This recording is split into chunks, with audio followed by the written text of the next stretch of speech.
ஸ்கூலோட முடியாதது. ஆலயத்தில் இருந்ததுனால எனக்கு அங்கே வேலை கிடச்சிது. இப்போ இங்கே வேலையில் இருக்கிறதுனால அந்த ஆலயத்தில் இருக்கணும். இப்போ ஆலயமும் வேலையும் ஒன்றா கனெக்ட் ஆகிடுச்சு. இது ஆத்துமா எங்கே இருக்குது? ஸ்கூலில் இருக்குது. ஆத்துமா எங்கே இருக்குது? ஸ்கூல்லே தான் இருக்குது, ஆலயத்தில் கூட இல்லை. எனக்கே தெரியும் அந்த ஆலயம் சரியில்லைன்னு. அதனால் நோய் நொடினா இப்படி ஜம்ப் பண்ணிடுறோம்.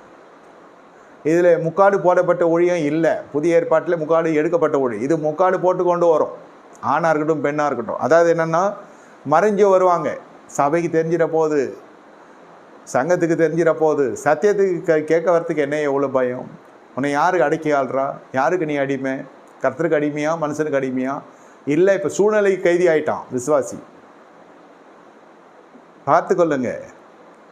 உங்கள் வாழ்க்கை வேதனையற்று இருக்கத்தான் கர்த்தர் விரும்புகிறார். ராஜ்யத்தின் கோட்பாடு, நீங்கள் அப்பத்தை ஜெயிக்க ஜனங்களை காண